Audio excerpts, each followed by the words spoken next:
Jadi jangan langsung modifikasi. Aku bilang ATM, amati tiru modifikasi. Itu jadul, itu zaman dulu kala. Ya, itu jadul zaman dulu kala. Sekarang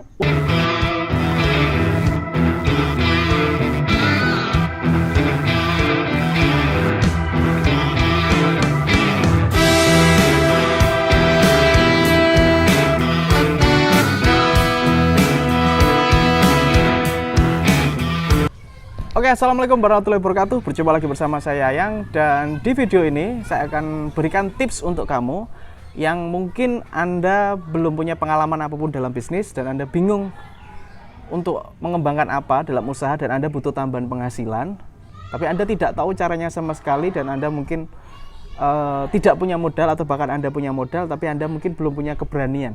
Ya, saya akan kasih tips-tipsnya di video ini, simak sampai selesai. Oke, jika Anda bertanya, sebenarnya modal utama dalam memulai usaha atau memulai bisnis adalah keberanian. Jadi kamu itu harus punya keberanian yang lebih daripada orang-orang yang kurang berani, aku bilang. Kurang berani apa, Mas? Kurang berani menanggung resiko. Memang ya, kalau kita bisnis, kita usaha, kita akan punya resiko. Dan resiko itu bisa kecil, bisa besar. Ya, begitu juga kalau kita mulai berpikir dalam pikiran kita ini, kerja itu juga ada resiko. Ketika Anda bekerja, ikut orang lah gampangannya. Anda ikut orang di suatu tempat atau suatu kantor atau pokoknya ikut orang. Itu Anda itu bisa tua ya. Kalau Anda tua, bayangkan kalau Anda tua dan Anda nggak bisa lagi bekerja. Maka untuk tetap mengcover penghasilan untuk memenuhi kebutuhan seperti beras, minyak dan sebagainya, kebutuhan rumah, maka Anda harus punya income atau pendapatan lain. Nah, karena itu saya bilang nomor satu tipsnya adalah Anda mulai berani untuk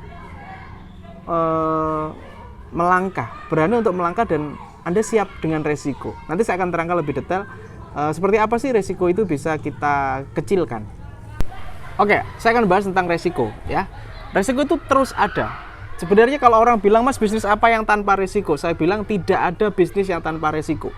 Semuanya itu punya resiko. Yang bisa kita lakukan adalah memperkecil resiko tersebut. Jadi resiko itu misalkan gede gitu ya, kita kecilin jadi kecil resikonya.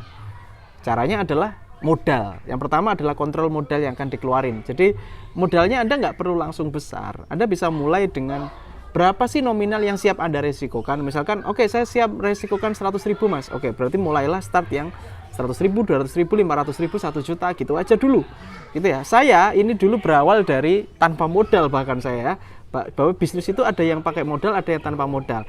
Kalau yang tanpa modal itu resikonya ya capek ya, gitu ya. Bahkan resiko pun juga tetap ada resiko walaupun itu tanpa modal, tapi resikonya adalah ya capek dan sebagainya. Karena kalau pakai modal itu kan bisa lebih cepat gitu ya. Memang modal itu bisa mempercepat usaha kita, tapi belum tentu berhasil atau tidaknya itu tergantung oleh modal gitu ya. Jadi saran dari saya adalah Anda coba mulai kira-kira bagi kamu yang mau mulai bisnis ya, kira-kira berapa sih nominal yang pantas kamu resikokan untuk awal, dan jangan besar-besar dulu.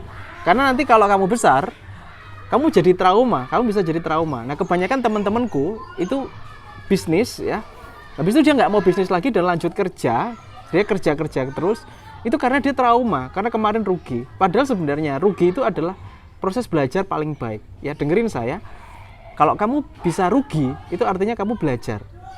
Ya, rugi adalah pelajaran terbaik. Yang nomor 2, saya katakan adalah, oke, kamu udah siap. Oke, aku akan siap meresikokan modalku segini, Mas. Bagus ya, itu kamu bagus banget. Kalau kamu udah siap berani resiko, artinya kamu berani kaya. Orang kaya itu, mereka miliarder itu, mereka itu menganggap resiko adalah teman gitu loh. Jadi kalau kita nggak bisa menerima resiko sebagai teman, maka kita tidak akan maju ya. Terima resiko adalah sebagai teman. Yang kedua, tipsnya tadi adalah fokuslah ke market. Market adalah kepada siapa produkmu nanti akan kamu jual. Saya tidak tahu produk Anda apa, tapi Anda harus paham siapa nanti yang akan beli produkmu gitu loh. Terus pasarnya udah ada atau belum. Jadi kalau kamu belum punya pasar, otomatis kamu akan butuh waktu proses lebih lama lagi, karena kamu akan buka pasar dulu. Tapi kalau ternyata pasarnya udah ada, ya sudah. Itu artinya kamu akan lebih mudah untuk jualan. Ya, lebih mudah untuk dagang karena pasarnya udah ada. Jadi fokusnya adalah sebelum kamu memproduksi sesuatu, sebelum kamu jualan sesuatu, kamu fokuslah kepada siapa sih? Siapa ternyata yang butuh produk saya? Gitu loh. Kalau kamu udah tahu produkku itu yang butuh ini, berarti kamu akan lebih enak. Jadi keliru. Jadi pikiranmu jangan produk apa, tapi pasarnya siapa. Jadi ini dua konsep yang beda. Banyak orang itu mikir produknya apa ya yang mau dijual. Itu keliru menurut saya ya. Nomor satu adalah pasarnya siapa. Setelah pasarnya siapa, marketnya siapa, baru kita cari produknya apa. Jadi produknya apa ini yang nomor dua. Mas, saya bisnis apa ya? Jadi keliru itu sebenarnya. Yang benar adalah kepada siapa mas saya akan menjual. Jadi pertama itu market dulu, paham ya? Jadi ini Anda akan lebih efektif gitu loh naik bisnis. Ini pengalaman ya, karena saya dulu itu mikirnya produknya apa dulu saya seperti itu. Tapi setelah melihat perjalanan usaha ya, jatuh bangun luar biasa, sekarang saya memilih berpikir yang nomor satu marketnya siapa, untuk siapa produk saya. Nomor tiga ya, saya akan bilang kepada Anda harus punya yang namanya role model atau contoh bisnis yang sukses itu kayak gimana. Kamu udah nemu marketnya, ya kan? Kamu udah nemu produknya. Nah sekarang kamu cari orang siapa sih yang sudah sukses di situ. Contohnya nih, kamu mau bisnis makanan, kamu mau bisnis terang bulan misalkan. Nah kamu coba contoh siapa sih orang yang sudah sukses terang bulan.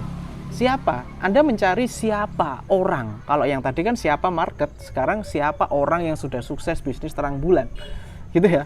Oke, sudah sukses nih misalkan, kamu contoh gimana sih kok bisa sukses, apa yang dia lakukan. Oh ternyata dia buka standnya di pinggir jalan. Oh ternyata dia melakukan promosi melalui Instagram. Oh ternyata packagingnya bagus. Oh ternyata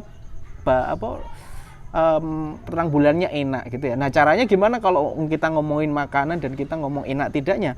Ya kamu beli martabak itu, kamu pelajari. Kamu benar-benar sinau belajar. Bisnis itu belajar terus dari produk-produk pesaing atau kompetitor. Jadi kamu mesti ngerti. Ya, kalau kamu pengen seperti dia ya kamu otomatis pinter-pinter nyontek gitu ya. Bisnis itu boleh nyontek. Kalau sekolah dulu nggak boleh nyontek ya. Tapi kalau bisnis itu wajib nyontek. Kamu wajib nyontek pesaingmu, kompetitormu, siapa sih yang sukses. Kamu tiru. Semakin persis kamu meniru.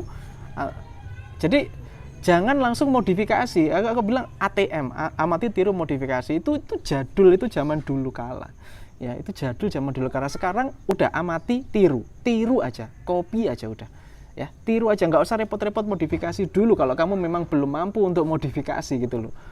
Orang-orang kadang terlalu ambisi, idealis, langsung modifikasi. No, sekarang kita tiru aja dulu. Jadi amati, tiru, copy plug.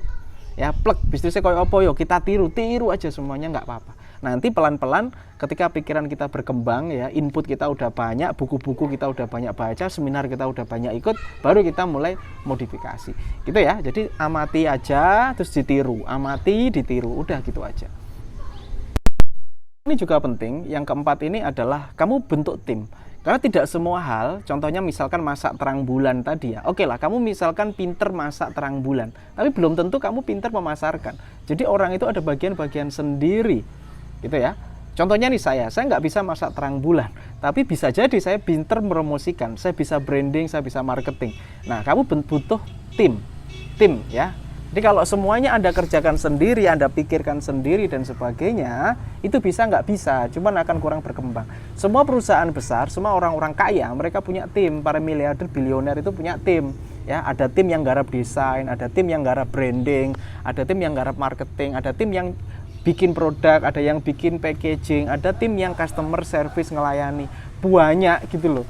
Jadi cobalah kamu mulai kira-kira siapa. Dan itu serahkan pada ahlinya masing-masing gitu ya. Jadi jangan paksakan diri Anda untuk memegang sesuatu yang Anda merasa tidak mampu di situ. Jadi serahkan pada tim. Mas, tapi kan kalau ada tim kita ngeluarin bayaran dong, ngeluarin gaji. Ya pelan-pelan Anda mulai dari diri Anda sendiri dulu ya. Keluarga Anda, diri Anda sendiri dulu sing ngerjakan. Anda jadi customer service, Anda jadi tukang packing, itu Anda dulu nggak apa-apa. Tapi ketika udah mulai berkembang, nggak apa-apa toh kita berbagi pada orang lain. Yuk kita garap ini biar kerjaanmu juga tambah enteng dan bisnismu juga bisa naik dan kamu lebih fokus untuk mengembangkan bisnismu lebih besar. Jadi bentuk tim nomor 4. Oke, ini yang kelima adalah eksekusi. Action. Aku bilangnya eksekusi aja. Karena banyak orang itu punya planning di kepala mereka. Mereka punya gambaran, mereka punya impian, dream yang luas, yang besar. Tapi mereka nggak mau eksekusi. Nah, eksekusi ini mulailah dari kecil. Apapun eksekusi Anda, setiap pergerakan eksekusimu itu pasti ada ilmu. Ya, jadi kamu mulainya langsung mulai dari kecil-kecil dulu. Apa yang bisa kamu lakukan? Action. Ini penting banget. Karena 4 tadi itu tidak berguna kalau kamu tidak eksekusi. Ya, gagal atau rugi kembali ke poin pertama. Siap rugi, siap untung. Resiko. Berteman dengan risiko. Oke. Jadi siapa tahu video ini bermanfaat teman-teman. Ini udah mulai gelap, udah menjelang maghrib aku bikin video ini dan semoga bermanfaat. Kamu bisa tuliskan di komentar misalkan kamu ada problem atau apa dalam bisnismu, dan kamu bisa follow Instagramku untuk kamu bisa ngobrol langsung sama aku. Gitu ya. Oke, have a nice day, good luck. Salam laris manis. Assalamualaikum warahmatullahi wabarakatuh.